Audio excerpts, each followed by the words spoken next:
Welcome back to 180 with Tay. So let's just start off by saying that my mind has been so chaotic recently.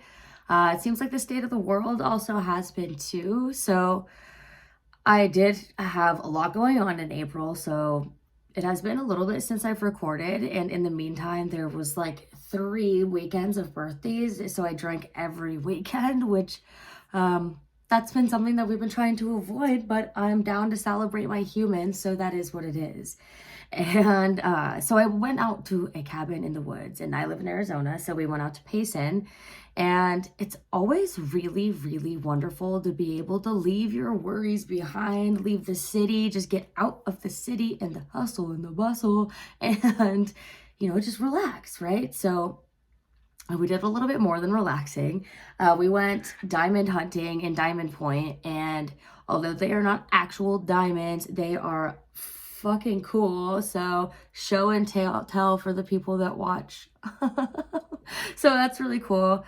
And it was really amazing just to be able to make those new memories with my friends. And it was one of my best friend's 30th birthday. There was about a dozen of us, and it was just a really good time. Yes, we drank, we had bottles, but we ate tons of food. Like, I was like the only thing I posted pictures of was food.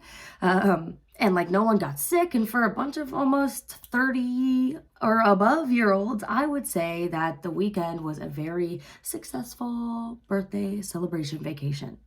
So I am super grateful for my friends. That's something that I've always preached, and I think that everybody should be grateful for the people in their life.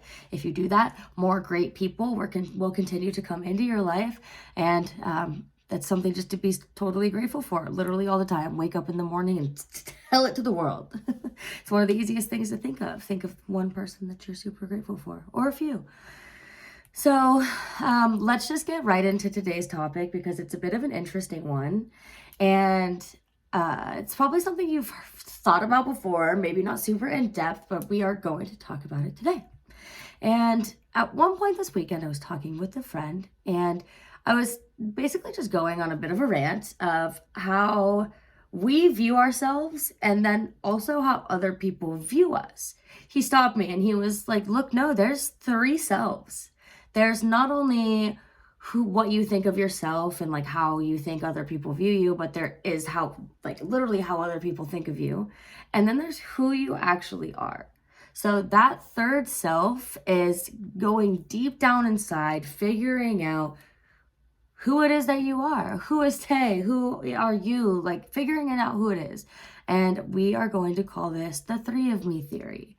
And it did take a second for me to process the comment, because I like to think I know who I am.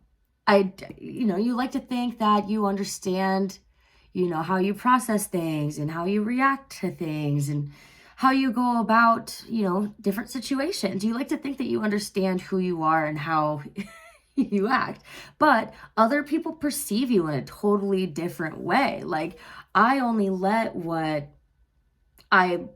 other people see. Like, it's just what that's how they create their view of me, and it's based off of my actions, my words, my facial expressions. And I've talked about that before. You don't even realize some of the crazy facial expressions you're making when you react to something in the real world, and then all of a sudden your friend, you're seeing you make this face and making a judgment based off of that. So the world perceives us in a different way that we perceive ourselves.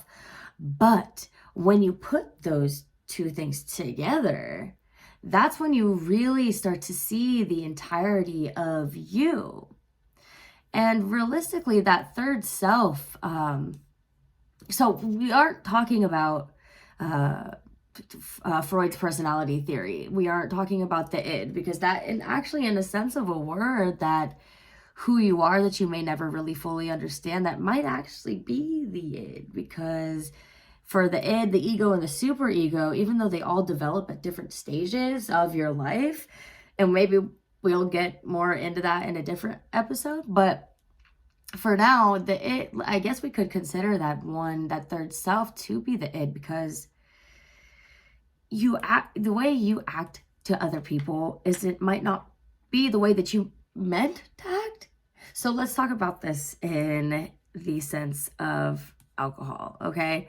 So let's say you're drinking and you black out and you don't know what you did for the entire night.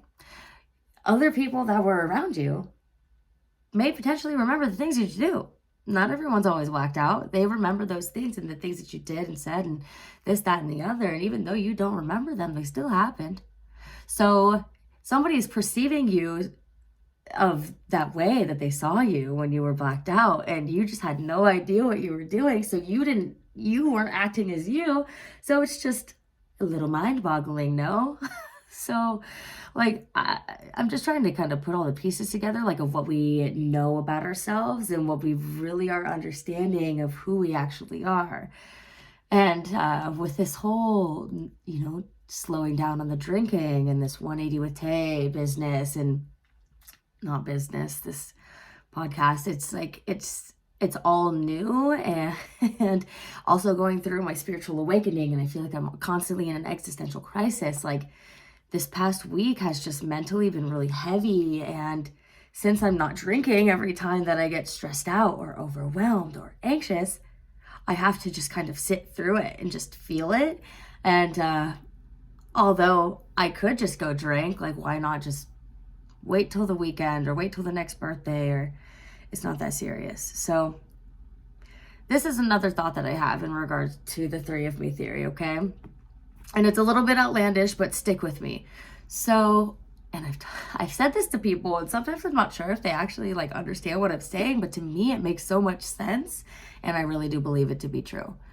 So I believe that if you were to step out of body and meet yourself, that you would not even recognize who you are. Like you wouldn't even see, who you see in the mirror wouldn't be the person that would be looking back at you if you got like an out of body experience and got to see you through your own eyes. So it's a little bit hard to explain, but I hope that went through, because like everybody, including you, has a different view of you. That's basically all I'm trying to say, is that not a single person, including yourself, has the same view of you. Not your parents, not your guardians, not your friends, not your teachers, not your coworkers. Not a single person has the same view of you. And like, think about the people that you party with and the people that you work with. They literally look at you as, they don't even, in some situations, some people don't even let those two people collide, right? So you just kind of have to think about that. Like, we judge ourselves so much harder than probably anybody in the entire world. Like, obviously there's situations where the person that's raising you is judging you extremely hard, but that's not what we're talking about here. Like, you have all these views of yourself, some probably not so great, hopefully some amazing. Like, we should be working constantly on trying to have better views of ourselves. I know that's something I'm trying really hard with now, and sometimes it seems like I'm doing great for like a week, and then all of a sudden it'll just be like, holy shit, life is hard, and each day is not a new day. I'm doing the same things, and it's just a lot to think about sometimes. So back to that existential crisis, but for another day.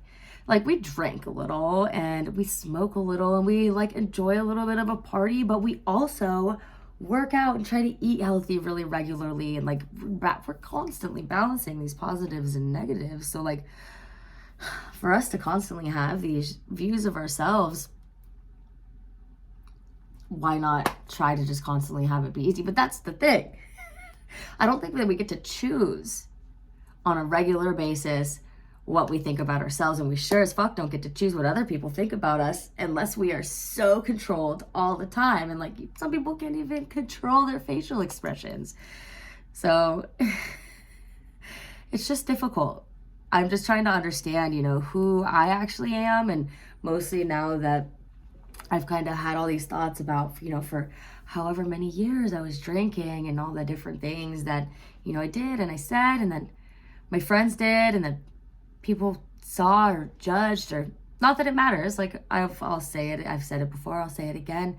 Other people's opinions of you are none of your concern. Like, you shouldn't concern yourself with what other people think of you, but it's hard not to in this world we live in. So, it's just a battle replacing hateful thoughts with positive ones, but it's completely necessary and it takes practice. And once you are able to catch yourself in those negative thoughts, and this comes to anything like shit, I want to drink, or shit, I don't like my body today, or I wish my life was different. Like, you can switch those thoughts, and there's all these things out there on the internet that try to teach you how, and it's just all so much easier said than done, which is okay, because you view yourself differently in the mirror than you actually view your intellectual mind.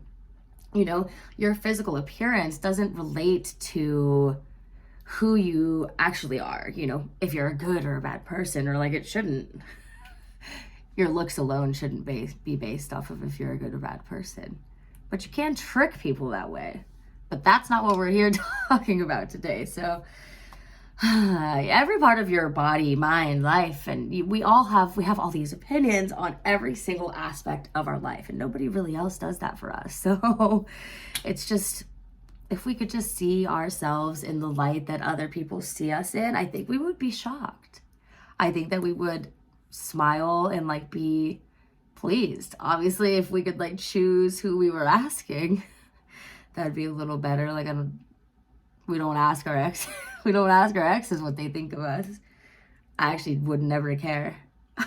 But anyways, that's literally not the point here. So at this age, I've just overcome a few of my insecurities, but as we get older, more develop, and the self-development process and the growth process is a never-ending process, and that's also something I'm trying to process, is that every day is going to be a new, feeling to tackle.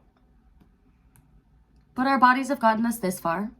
We've induced them with tons of alcohol and tons of other different things. And here we are, even having this conversation, trying to be better. So holy shit, if that is not amazing, going in the right direction. Like, there's some other thoughts I have in regards to when we are tipsy. Does that show us a little bit who of our authentic self is? Like, our more outgoing, our more fun self? But I don't really want that to be a conversation we have, because like, when you black out, you might go overboard, and it's a lot to think about, and I want to understand myself. I don't really care so much what other people think of me, but I don't want it to be, negative. I want to put positive energy out into the world and be able to grow and try to grow myself while I do the other things. So realistically, I just think that it's really important to try to get who you want to be to match up with who you actually are. That should be the main goal, is who you want to be should match up with who you actually are, who you show up as every single day. And realistically, your version is the only version that matters. So just love yourself and the rest should follow. It should be that easy, right? So we'll talk about it more next time.